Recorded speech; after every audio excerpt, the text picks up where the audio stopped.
Muses of Mythology is a spoiler-heavy podcast. That's an understatement. We're going to discuss not just the events of this book, but the Riordan as a whole, and really anything that we feel is relevant. You can find full spoiler warnings in the show notes. So it's the improv show, and the very last game they played at the All Ages show was like a debate where the improvers would go through and debate like who's the best god, and you could like object, and it's like a comedy show, so whatever. But there was this kid in the audience, nice kid, super cute kid, who ended up interjecting because one of the guys was talking about like why Dionysus is the best, and the kid just ended up yelling. I think he was like spurred on by his like parent, because he's probably telling his parent this fact, like, hey, you should say that. He's like, objection, Dionysus killed his friend. And the other people are like, ooh, sustained, come on up here. So they get this like 12-year-old up there, like, who do you think is the best god? He's like, oh, it's Poseidon, because he's god of the water, and we need all the water and stuff. People are like laughing and having fun. He says like a couple of things, and then they're like, okay, one more, we're gonna give us one more reason. Why is Poseidon the best god? And the kid's quiet. He's like, because his son is Percy Jackson. And I just yell from the front, fuck yeah!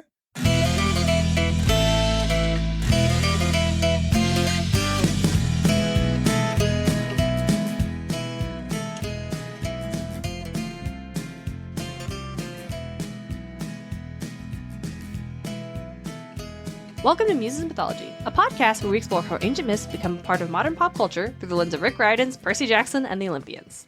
I'm your co-host and podcasting muse, Darien Smartt. Joining me is my co-host and brother, DJ. How's everybody doing today? I am the muse of finale. Finale? Finale. Oh, just the concept of finale. Yep, the concept of a finale. Every ending has a beginning. Before we get to that, let's muse around the garden real quick.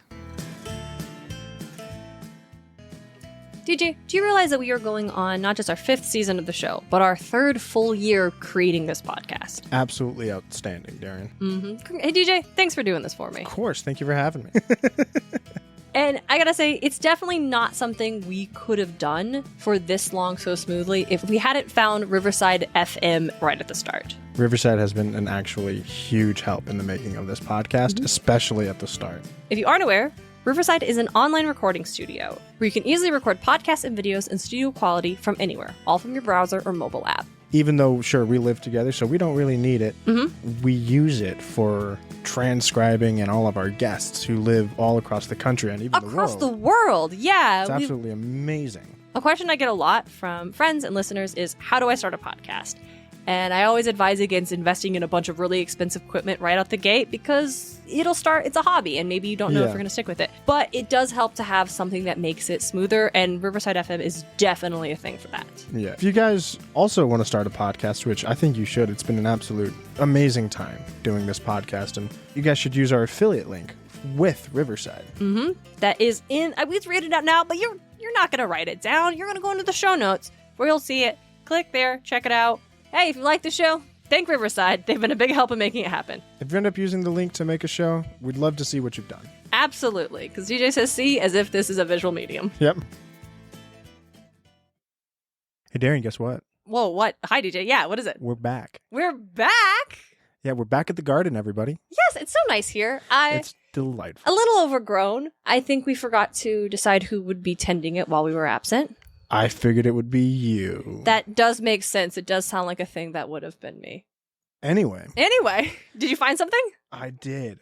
I found a review. You found a review? I found a review in this overgrown garden of ours. Oh my goodness. It is from Victoria Catherine 21. It's another 5-star review. Thank you so much. Victoria Catherine wrote, one of my favorites. I listen to this podcast every day on my commute to work, and it makes my day 10 times better. Y'all put a lot of work into this podcast, and it really shows. Thank you so much, Victoria. Thank you. We appreciate it so much, and we love hearing from you guys. So please, leave us another 5-star review, and we will absolutely read it here in the garden. I love knowing that we are someone's commute podcast. Well, thank you so much, Victoria Catherine 21, for taking the time to leave a review. It's an absolute blast and a pleasure to hear from you guys. Yeah, it's awesome, and I want to shout out folks who haven't left a review but continue to listen, tell people about the show, interact with us on Instagram. That's also a delight. Seeing there are some I recognize usernames that like posts and interact with things a lot. That's also really cool. Yeah, just thank you so much. Thing. So thank you for carrying our podcast with you outside of listening and into other parts of your day. That's really cool. Not only are we back, but it's a new month. So it's time, once again, for a new Patreon donation. That it is. Just in case this is your first time listening to the Garden Break, every month we donate $1 for every patron we have over on Patreon to some cause that's striving to create a net positive in the world. We dedicate a topiary right here in the garden. I love that idea. Should we start buying a succulent every month? Absolutely not. We would get overgrown. No. No. I just mean, metaphorically, we are dedicating a topiary right here in the garden. I could make a graphic, DJ. I could make a graphic of all the... Make a graphic, yeah. Okay, so this month, it's going to be a little bit different because we are donating to two causes. The Thirst Project and the American Foundation for Suicide Prevention. We're donating both of these because a friend of mine, Melissa, she works at a local beauty school, and the school is raising money for both of those organizations. Her goal is $3,000, so we want to help her get there. Yeah. We're donating to her in support of these organizations. The Thirst Project is a nonprofit organization that works with the support of young people to end the global water crisis by creating freshwater wells in developing communities that need safe, clean drinking water. And the American Foundation for Suicide Prevention was established in 1987 and is a voluntary health organization that gives those affected by suicide a nationwide community empowered by research, education, and advocacy to take action against this leading cause of death. These are both incredible organizations, and my friend Melissa is just really cool, so wanted to support her. Absolutely. We have 9 patrons, and so we'll be donating an extra $11 out of pocket to make it around 20. Mm-hmm. It just is a good number for my brain. Absolutely. Mm-hmm. Thank you so much to our patrons for making this donation possible. If you're interested in joining that community, helping us donate a little bit more, and getting something in return, more Muses content. A lot in return. A lot of stuff we're super proud of, guys. Yeah, I'm pretty sure Musemas is the thing DJ is most proud of creating. If he could print it and hand it to people, he would. Yeah. And you can just get that like be holding on like a flash. I was like, here yeah, he just give it to you. Could hand it out. You can get that for just $1. Thank you so much for those who have donated. Thank you so much for listening. We're so excited to be back and to be weekly. Yeah, we're excited. I hope you guys are too. On to the episode. DJ, here we are. Here we are. We've done it. The final book. 3 years. Almost 3 years. God. Almost 4. We started 2020. Mm-hmm. 2020, 2021. We started October 2020. Yeah, but if we're finishing in October 2020, or in October 2023, that's still technically 4 years. No. 1. It's ridiculous. 2, 3. So I think we do read the back of the book. Right? I don't remember. I really don't. You know what? We're going to do it. We're going to do it. Let's read the back of the book. Okay. Or the sleeve. The sleeve. Depending Yes, on what kind of book you got. This is the original first edition. Got it when the book came out from Barnes & Noble. Book I read in like 5th grade. Oh, yeah. You got pieces of tape trying to keep the cover together. Mm-hmm. It's a good book. It's got the original art. Yes. All right.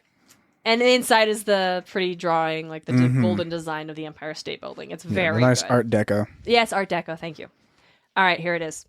All year, the Half-Bloods have been preparing for the battle against the Titans, knowing the odds of victory are grim.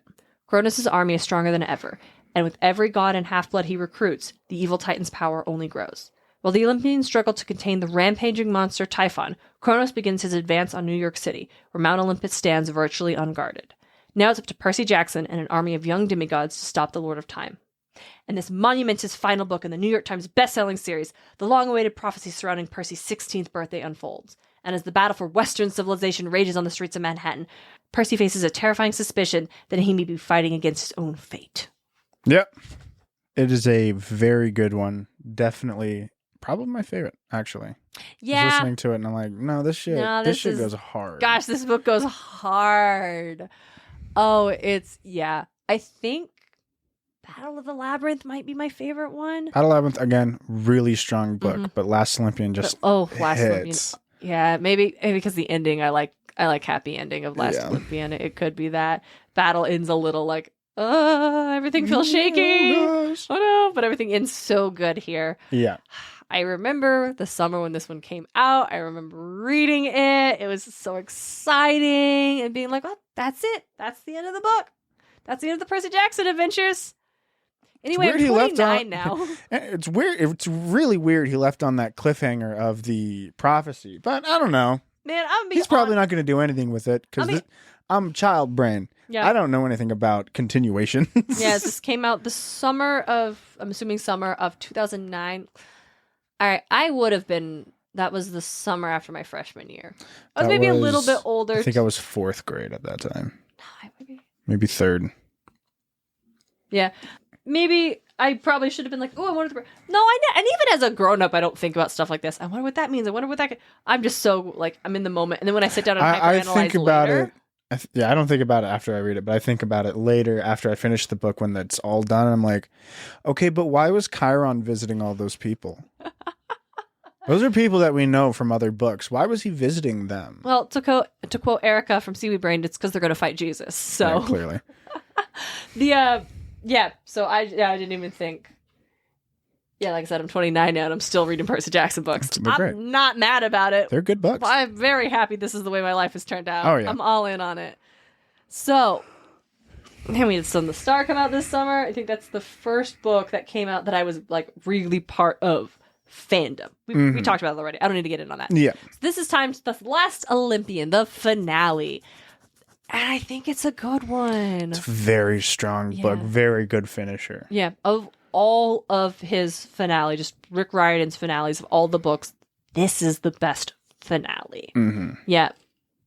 I think it just leaves me the most overall like satisfied and hopeful about the next one. I guess that's true. For me, I still think Tower of Nero is so strong. Listen, I'm not saying it's not strong. I think Tower of Nero beats ass. It's a great book. It's just, for me, it's the better book. But I think I just love Charles of Apollo. That's also your favorite. And I will give you that. I think, and there's so much stuff going on. I think if we're trying to like, what's your favorite? I do really like Tower of Nero. My problem with it is that you wanted a hierarchy change. I need a hierarchy change. I need a challenge to the status quo. Yeah. Percy brings that at the end where he tells the gods, pay your fucking child support. Yeah. At the end, when everything is said and done, we're not going to hit this beat for beat. I think we usually go through. Let's just kind of talk about what we want to really like grapple onto, and then we'll hit beat for beat stuff as we do our episodes this season. But Percy seeing everything that has happened from his first day at Camp Half-Blood being just shuffled into Hermes cabin and this amazing magical place, and he's scared his mom's gone, he doesn't know what's up, but there's like magic everywhere and monsters, and he's like he can hear kids crying in that cabin and how they feel so utterly how many alone kids are in the cabin? Like so 11 many. To 20 or something like that. Yeah, a goofy amount of kids for a small summer cabin. Yeah, and that even like. Meanwhile, you got these Grecian palaces. That is the big three. That no one is just in. Empty. And it is just this like. So you got one for Hera, and you know for a fact it's not going to be used.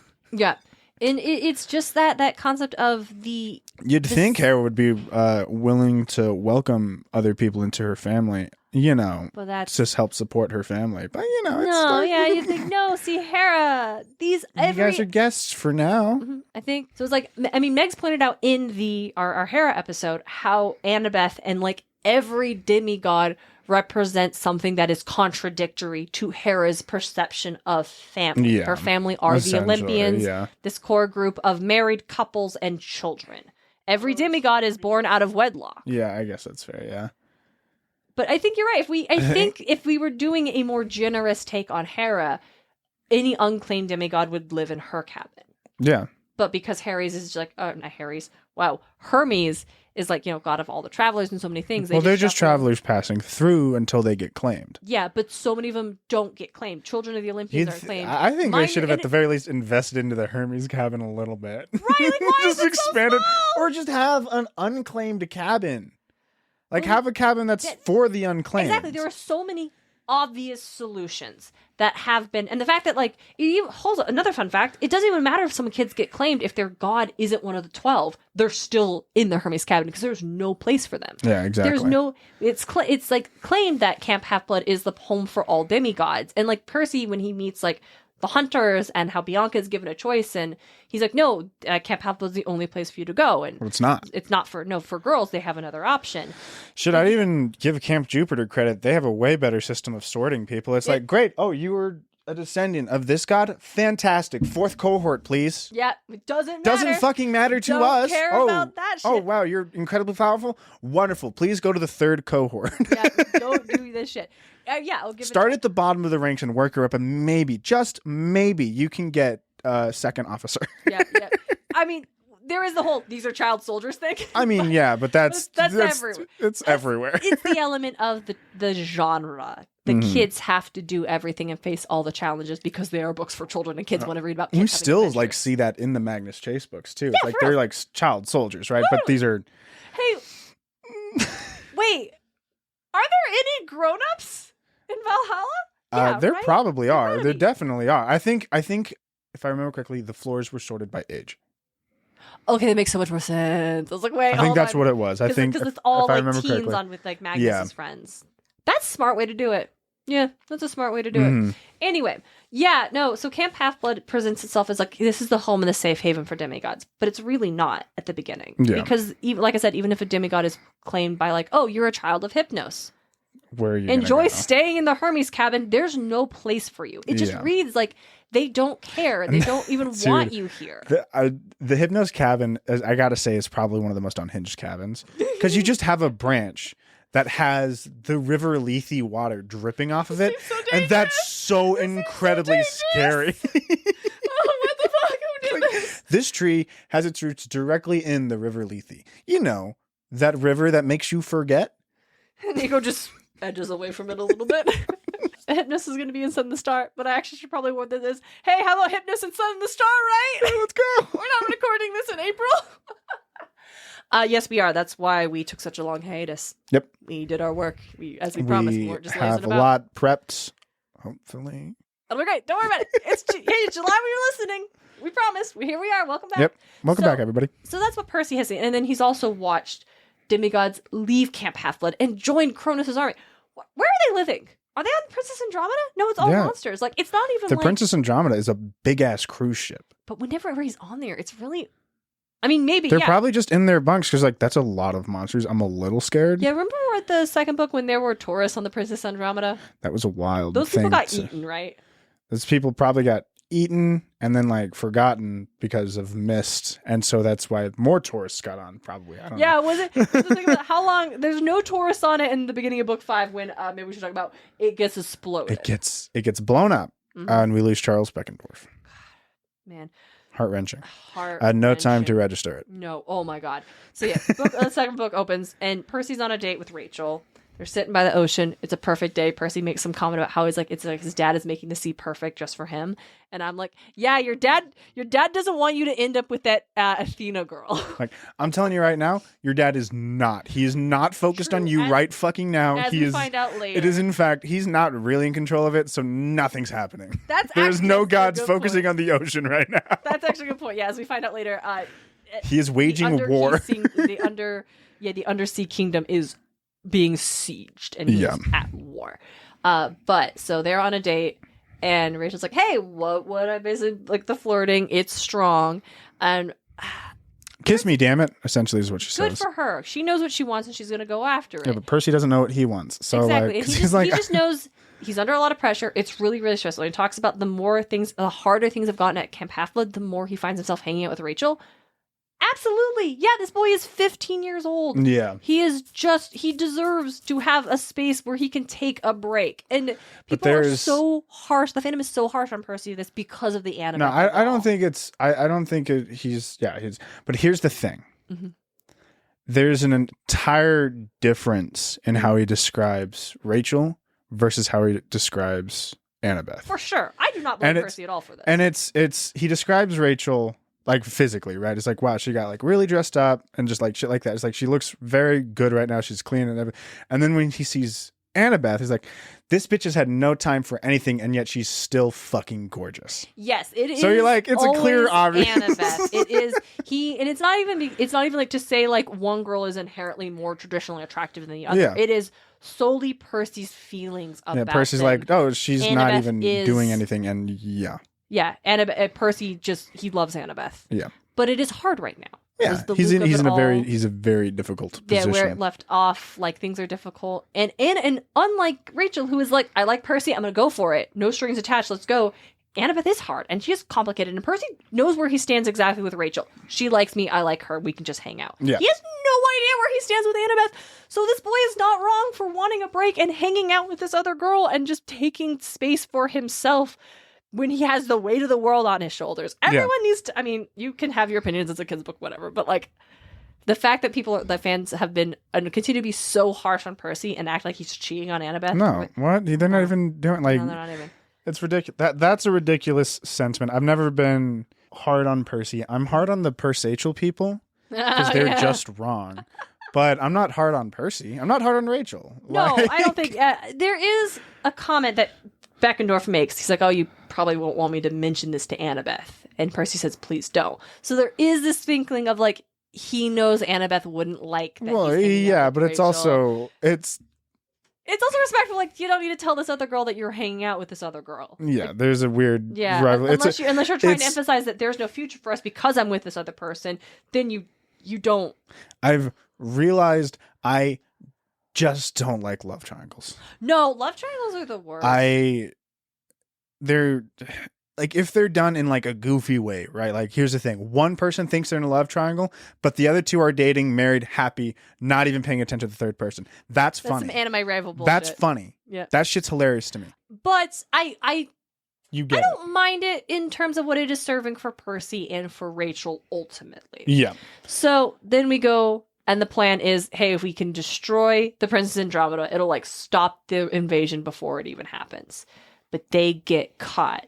Because there is a spy in their midst who's been feeding them information, which we've known about for a while. We've known about since, I want to say Titans. Yeah, it's been, they bring it up here. They've known there's a spy, but it's never been really something they've tried to figure out. Yeah. So they get caught. Mm. Percy has to fight Kronos briefly. Yep. That doesn't go well for Percy. No, it doesn't. It's almost very dangerous. Because he can control time. And also I think Percy does land a hit on him. Does nothing, just bounces off like because he's got the bronze. river Styx. Mm-hmm. He's got the blessing of the Styx. Yep, with the curse. Mm-hmm. I just want to spend a minute. Just how good is Charlie Beckendorf? Charles Beckendorf is amazing.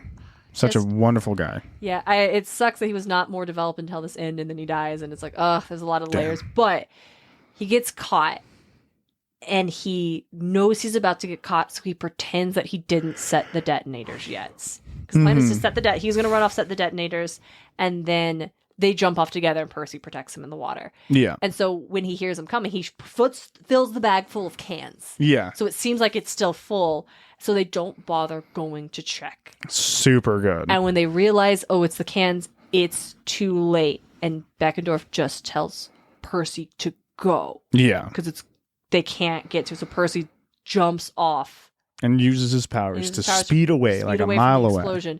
But yeah, Beckendorf doesn't. Mm-hmm. He doesn't get away. And it's brutal. And then he gets back to Camp Half-Blood. And everyone's happy. Like, yeah, it worked. Beckendorf's gone. Then we see Selena.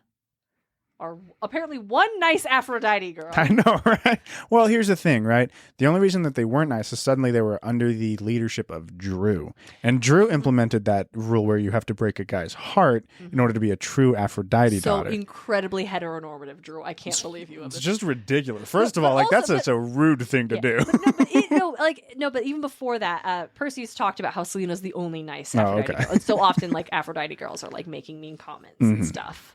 Like about like Tyson. Oh, Percy, do you want some eyeliner for your eye? I'm sorry, I mean eyes. It was like, what the fuck? Leave him alone. What's not even clever? What is that a shit about? So Selena and Beckendorf were dating, and she is so devastated. Mm-hmm. And then we also at the same time discover apparently the Ares cabin and the Apollo cabin have beef. I believe 100%. The Ares cabin had claim to that.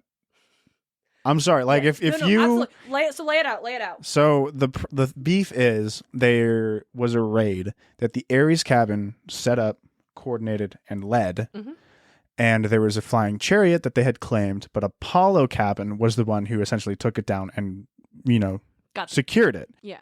I am the firm believer of if you're the one who led it, set it up, and just did like essentially coordinated the whole thing. then you get first claim on all loot. Yeah. You get first claim on all loot, regardless of how it's secured. You do. It's like whatever, and it's something that stems from games. Yeah. I play a lot of games, and granted, I only ever played with friends, so it really was a grab it as quick as you can, first come first serve, but then a thing called instance loot started to get like really popular, and that is the loot will only ever drop for you. And so like you'll get a specific kind of loot, they'll get loot of their own, and it'll be different, right? So it's not all the same, and it's not a rush to get it. So I prefer to play with that. It's much nicer. So But yeah, the leaders should get the lion's share of the loot, and then after that, they'll divvy it up amongst the people who helped. Yeah. So the Apollo cabin has this chariot. Even Chiron has deemed that they get the chariot. Ridiculous. Chiron deemed Apollo cabin get this chariot because they're the one who secured it. Oh, okay. But Ares led the raid. Ares led and like coordinated the whole raid. Okay. Yeah. You just listened to it yesterday. So yeah. That's right. I could never remember who actually grabbed it and who led the raid. Yeah. It's Apollo's the one who secured, essentially knocked the guy off and secured it. But the Ares cabin is the one who led the raid. Yeah. So I think once again, leaders get first claim. So Clarice is pissed to the point where she says it is disrespectful to the Ares cabin and is refusing to participate in anything or have the Ares cabin participate. So Camp Appleton has just lost a massive chunk of their huge. Are you kidding me? Over a flying chariot. That like, hey, straight up, I'm sorry, Apollo cabin. I don't know. You guys shouldn't be having a flying chariot. You guys are archers. I get it. You can fire arrows off the flying chariot, but it's going to be way more useful to like swoop in, slash somebody, and then swoop out.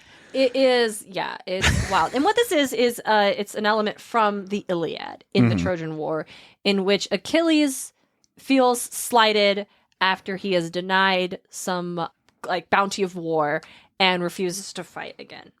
In the case of the Iliad, it was in fact a sex slave, a woman who they had captured, and Agamemnon wanted to keep her for himself, and Achilles was pissed and wanted her, so he refused to fight. So like, yeah, good, it's a flying chariot here. Yeah, it's like, yeah, we're not gonna, but it's like, ooh, big yikes. That's what we're referencing, huh? Yeah, it's a little rough. Cool. We'll talk more about that later, I promise. Yeah. For now, this is where we're at, and Annabeth accuses Percy of being a coward and running away. Dude, I'm like, wild. I heard that. I'm like, when has Percy been a coward on like anything? He's never run away. At 12 years old, when he's new at this shit, he fought the fucking Minotaur. Yeah. The Minotaur that wiped, screaming at him to run to camp. That wiped many a people. Yeah. No, it is, and it's the thing about it. It's like Annabeth isn't actually talking about fighting. I get it. But here's the thing: she's also not being straightforward with Percy. Exactly, Annabeth. Like, you can't. I think Annabeth, we're projecting. We're projecting, Annabeth. I think if you had the scene, I don't remember anything about Battle of Labyrinth at this point. Gone. Lost Olympian has replaced it. But if in Battle of Labyrinth we had a scene where Annabeth like stood right in front of Percy and was getting real close and like flirting or like whatever, setting up for kiss, and then Percy turned away, understandable. I get it. Yeah. But you didn't have that. You never had Percy actually like turn away from Annabeth or actually run away from those feelings. He did not. Percy's always leaned into it. Percy's always like, okay, let's do it. And then Annabeth's like, I don't know, maybe. You straight up, it is her projecting. Like, fair. Annabeth's got a lot of shit she's still working through. Absolutely. She's got a lot of issues. There's no therapy at Camp Half-Blood. Dionysus has decided that mental health is something he cares about currently because Nico's not there. Exactly. Speaking of Nico, remember that I'm going to climb up onto the fire escape and I've got a plan? Yep. Here's our plan. Percy's going to take a bath in the river Styx. Percy is going to do that. It's going to be crazy. He chose...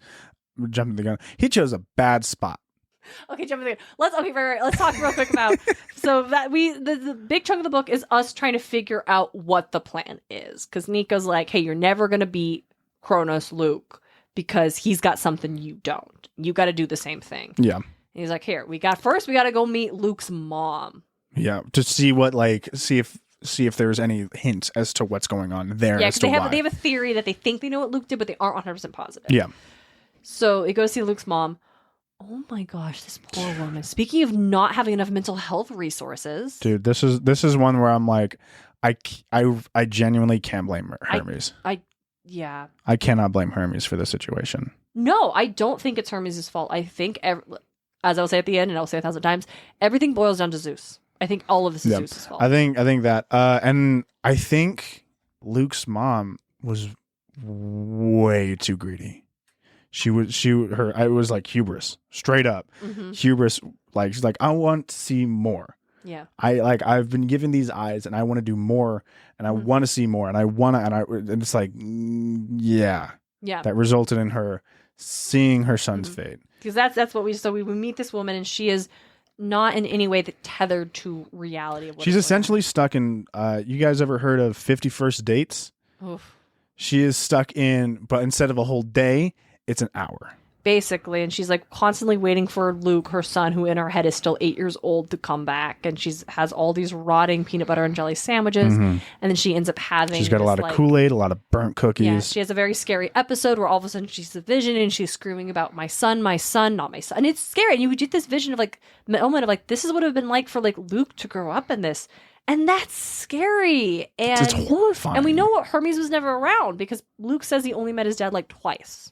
Right. Once. And it was once. Yeah, once. So it wasn't like he was around for him. And it was scary. And so when they leave and they confirm that Luke came back and talked to her and they're like, was his eyes gold?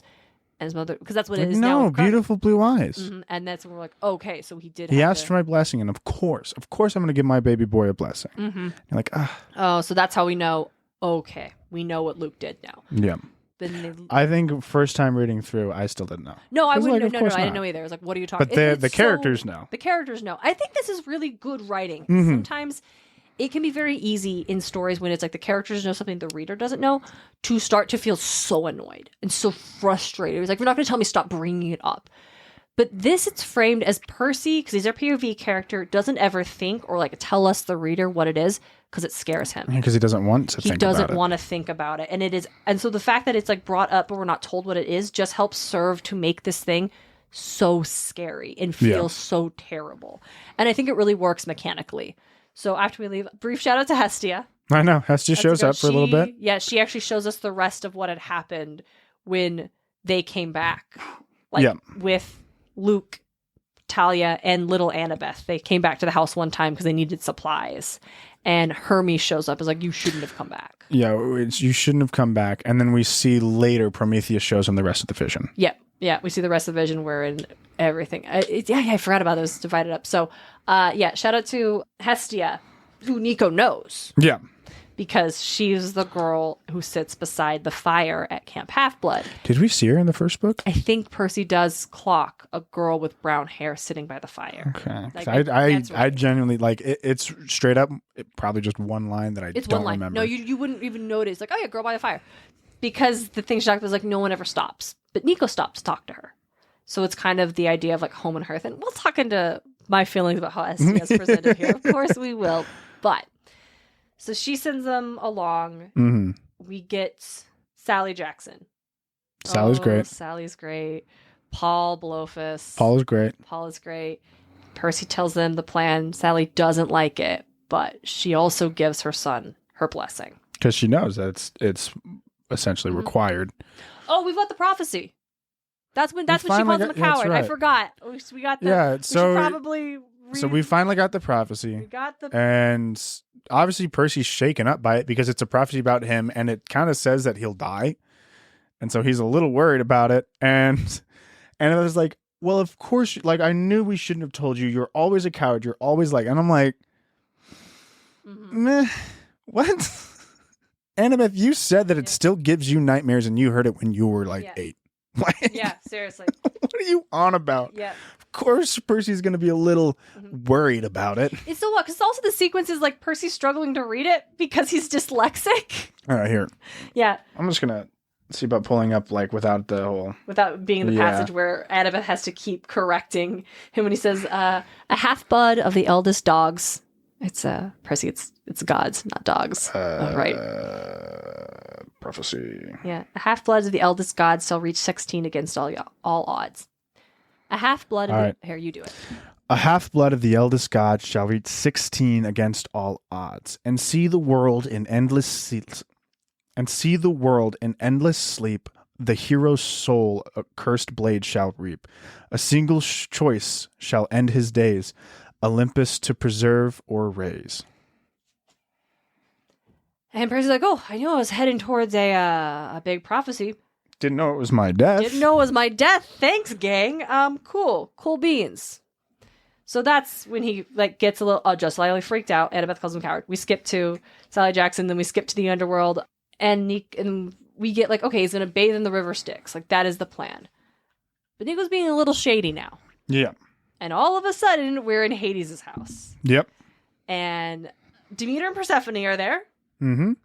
Okay, so here And in my feelings. Yeah. So my feelings on it mainly regard the voices that Jesse Bernstein chose to do. Please. Demeter is oh, whatever. I don't know. But Persephone, he chose to do a ghoul. Ghoul? This. What? Yeah. He I don't know. He really went for a weird, raspy, throaty voice. And I'm why though? That's the weirdest thing to choose. That's a capital C choice, Jesse. It's such a choice. And I'm that is honestly, come on, man. Just put your voice up a little bit and just say the lines. I don't know. Fuck. Fascinating. That is, I respect him for making a choice. I don't know if I agree with the choice, but I'll never say someone shouldn't have made a creative decision. That was the right one. I think he shouldn't have made that creative decision. I'll disagree with the decision, but I'm not going to say he shouldn't have made one. Yeah. It's funny because a lot of other characters he doesn't really put a voice on. He he changes pitch sort of, but even Annabeth, it's not much different than Percy's. So Persephone's raspy voice is a Persephone. Demeter's a little little dumpy because she's always on cereal for whatever reason. So she's the. But it's he does change brain. Hestia has a softer voice, shit again he does voices but but he really chose to change the entire cadence of his voice for Persephone, and I just don't get it. So what we learn is that Hades told Nico that bring Percy to me. I need to talk to him. I'm not going to hurt him, and then I will tell you about your mother. Mm-hmm. So Nico does, and Hades is I'm going to throw Percy in my dungeon and just wait until Nico's the child of the prophecy because I'm over this bullshit. Yeah, because the Olympians, as we know, they're all fighting Typhon. Yep, except for Poseidon, who is in the oceans dealing with ocean problems. Yep, and Hades, who is just trying to wait it out. And he is making Demeter and Persephone stay with him. Persephone's already supposed to be there because it's summertime, and Demeter's there too. And they're both kind of... Persephone's not supposed to be there. It's summertime. Shit, you're right. Yeah, Persephone's not supposed to be there. It's summertime. Yeah. I can't believe I flipped that in my brain so weird. Wow, what am I, the Percy Jackson movie? Clearly. So, but he's gotten them to be no, you're going to stay here and going to stay safe. Which, in terms of family dynamic, shout out to Hades for respecting his mother-in-law. Not just protect his wife, but also protect his mother-in-law, who his wife loves and cares about. Yeah. Even when she complains about, you could have married the god of doctors, the god of lawyers. The god of doctors is Apollo. I don't know if you Apollo doesn't seem like the type to marry. Yeah, I don't think you want your daughter to marry. Not this Apollo. Yeah, no. So, although I think he did want to marry Hestia at some point, and Hestia, Apollo and Poseidon both wanted to marry Hestia, and Hestia went to Zeus and said, "Get them to leave me the fuck alone, please." And Zeus tell him. But so Percy gets locked up. He's not jazzed about this. Of course not. And he's well, Nico stabbed me in the back. How great is that? Even when Nico's actively wait, this isn't what you said. This is what I wanted, and then Nico helps Percy escape, apologizes. And Percy is ready to stab Nico in the throat. He's so mad. Well, yeah. I think there does come a point where it's granted, yes, he didn't want it, but his actions still led to this. Yeah. So it's still his fault. Yeah. There's a thing where it talks about Percy's being the most loyal friend, and this is true, and how he values loyalty so completely. Yes. And how Athena has accused that of being his fatal flaw, which I think we can agree. He'll watch the world burn to save for a friend. I'm I don't think so. I think he would. I think for the Seven and Nico and Reyna, he absolutely would watch the world burn if he could save them. Maybe, but we've never actually seen that tested. We've never seen it tested, so it's super weird to be this is your fatal flaw, and he's never actually he's never had any punishment for indulging in this fatal flaw. Exactly. That's supposed to be what makes it fatal, and what makes it a It's supposed flaw. to be a flaw, And but really, it's it's for Percy. It just makes it one of his strengths, is how he's willing to go the distance for his friends. Yeah. What I would say as a flaw is something I've heard other podcasters talk about: wrath. Yes. If you cross Percy, he will never forgive you. Like, Luke betrayed Percy. He has never once for a second considered Luke what is to be back down, or when Annabeth insists that no, there's fuck no, dude, he tried to kill me. Exactly. Percy's never once, even though Annabeth does know him better and know him longer, he won't consider it. The same with Nico. Nico betrayed me. Well, fucking stab him in the throat. Yeah. Like, wrath. If If you cross Percy, he will never forgive you. Yeah, no, 100%. Yeah. And it's from this point on that we get all of a sudden Nico's creepy from Percy's perspective. Well, he did betray him. That's what I'm saying. And up until this point, he always feels bad about Nico. He feels responsible for Nico. He perceived Nico's betrayed him. Because to be fair, Nico kind of did. He didn't give him a heads up, but Percy wouldn't have agreed to it. What? I don't know. I feel like if Percy's like, hey, look, we're gonna do this, and in order to do this, we gotta go through my dad. I think I've got to. I think it's like, hey, man, Percy's I want to know more about my mom and my past. Since we're But going I to the need underworld, your we'll help make a with pit it. stop. Yeah, I need your help with it. Yeah, and Percy may have been like, we don't have time for this. He's gonna turn on me. He's gonna throw me in a dungeon. And Nico could have said, I'll get you out. Don't worry about it. Yeah, it's straight up like, if Nico was honest, that would have been it. We would not have had any more of this Nico's creepy shit. Yeah, but Nico doesn't know where he stands with anybody. So I get why Nico behaved why he did. I get why Percy's pissed. I think it's wrath. I mean, I'm Hades on is the never it's wrong. wrath. Hades is never wrong to Percy. Actually, true. He kidnapped his mom one time, but he did kidnapped save her life. He kidnapped his mom because he believed Percy's the one who took his helmet and the master bolt. So he's like, if you give me either the master bolt or my helmet, I will allow. Or he thought he took the master bolt. When he realized he didn't, he's like, okay, well, if you return my helmet, I'll return your mom. His helmet got back to him. He returned his mom. Yeah, true. Okay, Hades is a businessman. He does throw Percy in a dungeon here. Well, that's because he's trying to control fate. And you can't do that. Listen, and Percy and listen, Hades is a problem before, because we learn he's the one that curses the reason the Oracle is a how did you describe it, DJ? She's a parasite? A parasite. Yeah. The reason she's a mummy is because Hades cursed the last Oracle to never be able to take a new host until his children were welcomed into Camp Half-Blood. Because he's angry that the Oracle said her prophecy, this big prophecy that Percy has just finally heard, and Zeus is demanding that Hades hand over all of his children, and Hades knows he's going to kill the children or turn him against them so he can control them. He's trying to convince Maria D'Angelo, Nico's mother, to come to the underworld with him to protect the children, and she's like, no, I won't do that. You will protect me. And then a bomb hits the hotel they're in, and Maria has just left the room, and he only has just enough time to protect the kids, but Maria dies in the explosion. Yep. And we get a sense that Zeus is the one that caused the bomb to drop. I thought it was just a lightning bolt that fucking hit the house. Oh, like a big ass lightning bolt. It could have been a lightning bolt that looked. The reason he felt something was off because it was like the air was getting charged, and even the kids also are like, "Whoa!" Well, something's about to happen, and so he shielded himself and the kids. Lightning bolt. Yeah, because Hades had missed the deadline Zeus had gave, so he's like, "Well, now I by like a week." By like a week. So then we learned that Nico and Bianca. They were that Mrs. Dobbs is the one that sent them to the hotel. Yep. He had him erase their memories in the River Lethe. That seems to wear off. No. Well, because Nico remembers more things that he shouldn't remember in like more recent books. So it's almost like so. Probably, I wouldn't doubt if Lethe does wear off. I mean, because Bob started to remember some stuff. Remember? That's true. It's not unusual for things to remember when they were presented. It's just like amnesia. It's eventually going to be unlocked. I'm bet, yeah, and yeah, I'm willing to play ball with that. Chemically induced amnesia.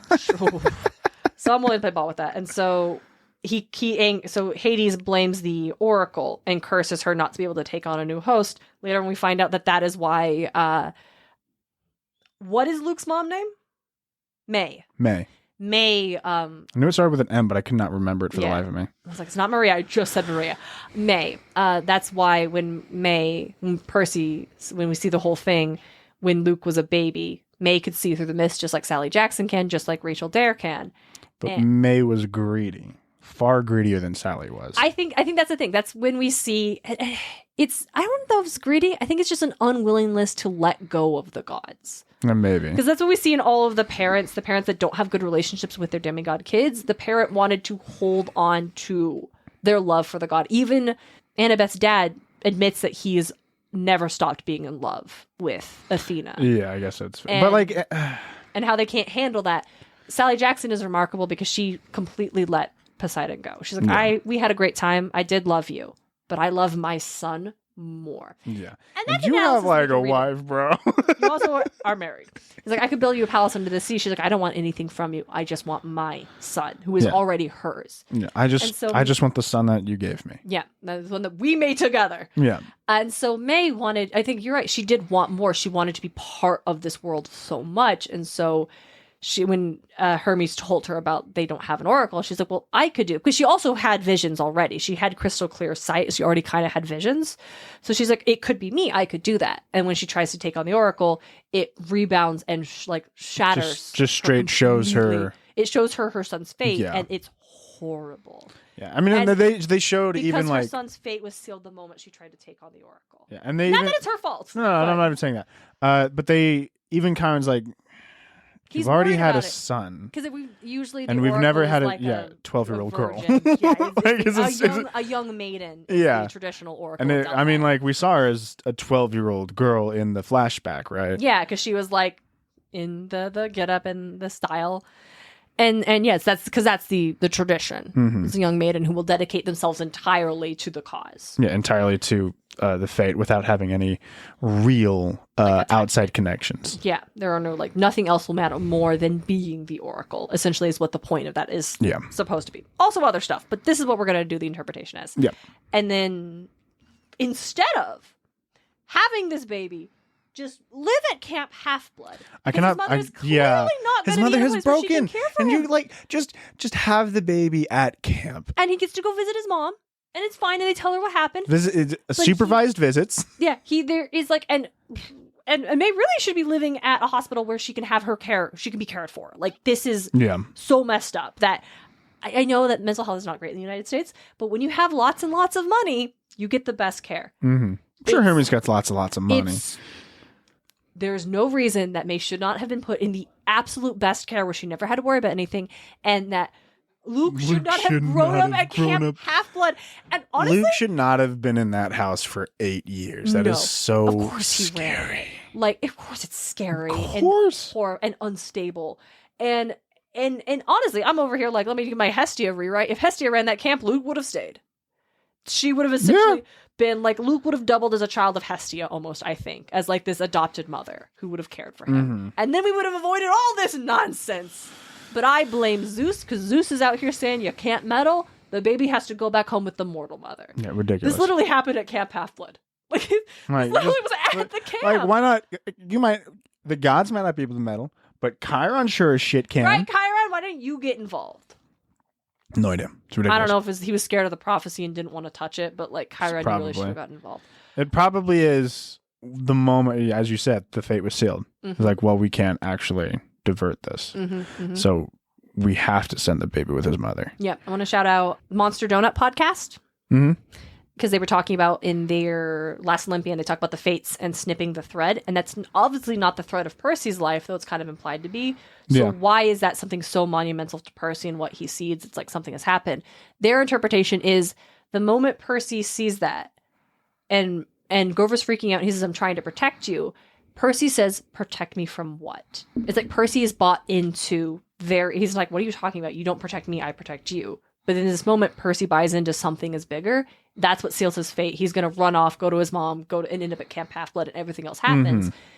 And he's the one that will ultimately, through that decision, Luke will be brought down. Kronos will fail. The snip was for sealing Luke's fate because Percy made that choice. The prophecy and stuff that happens to Luke, it seals his fate there because his mother made a choice. Mm-hmm. And I think that's really interesting. I'm just into it. So we get how Luke got to this point. And honestly, I don't blame him. I don't blame him entirely. I don't agree with his methodology of in order to tear down this corrupt system, we need to rebuild the old system. No. The United States isn't great, but we don't need to bring back the British monarchy. Yeah, okay? No. That's not the answer. No.